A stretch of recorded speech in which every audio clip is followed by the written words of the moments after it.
So I remember one of my closest friends saying to me one time, he was a person who used to go to church when he was younger with his mother and that kind of thing. But as an adult, he was no longer in church. And I never really saw him as the, church-going kind of guy, to be honest. Nothing was wrong with him. It's just the paradigm that I was learning about, even where I was finding myself to be in a different place with it. I started realizing people who it just naturally didn't fit. Well, anyway, I remember him saying to me one day, he said, man, I realized something when I was in church. It wasn't so much what the preacher was saying that was really moving me a lot of times. He said I could relate, at times, but then he said there were times where I couldn't relate, like when they told me that I was going to hell for taking communion. Anyway. He was in a Catholic school or church or whatever. But I remember him saying, man, when I was listening to the preacher, it wasn't so much the preacher that was really moving me. He said, man, I realized it was the music that was really moving me. And I think he said he was about, I don't know, between the ages of 8 and 10 when he said this. And I remember thinking about that because at that point I had been playing gospel for a while, and the music is what moved me to even want to be a part of it.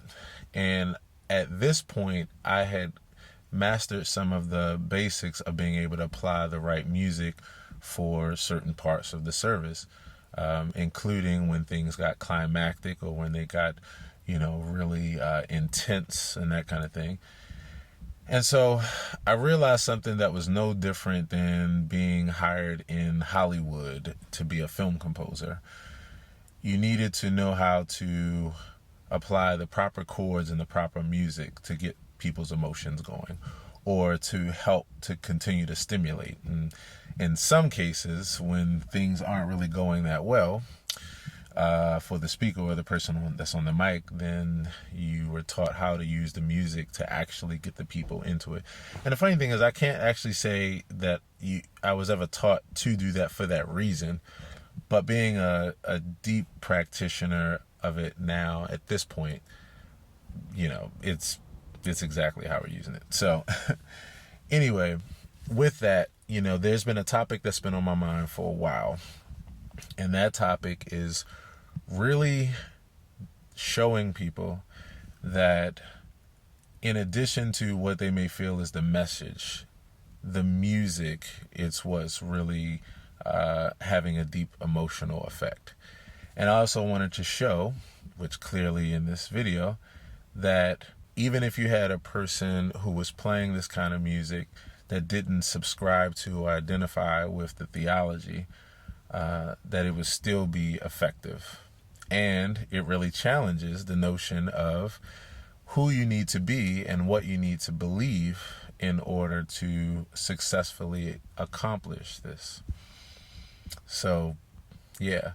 And it's funny because even before I did this video, I thought about changing my shirt because I was like, I don't want to give people any reason to write off what they're about to experience, I knew he was the devil. Look at the color of his shirt. But then I decided not to, because red is my favorite color. And, we have to be mature and grown up about this. And if someone was to say something like that, I would go, wait a minute. Don't you believe in the blood, which is red? So anywho, following is a demonstration of what it's like to play this kind of emotionally driven music, even if you don't identify with the theology.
You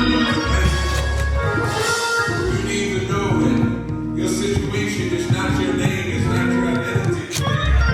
You need to know that you may be seated. You need to know that no matter what you come out of, glory to God, that God still has purpose. You need to understand that God doesn't look at things like man looks at things. God, just because we mess up, because we've all fallen short of the glory of God. But you need to know that God's purposes for you, glory to God, are still intact. Glory to God. You may have wandered off and went out into left field, but how many know that God got a left field plan for you to get back on track? Maybe you went all out into the mountains and to the west and to the east, but how many know that God still got a plan to bring you from the mountains and from the west to the east? You need to understand that God's purposes, glory to God. As he said to Israel, I know the plans, I know the thoughts that I think towards you. They are thoughts of peace and not of evil, to bring you to an expected end. God, glory to God. So, do you need to believe in order to possess this kind of anointing? Not at all.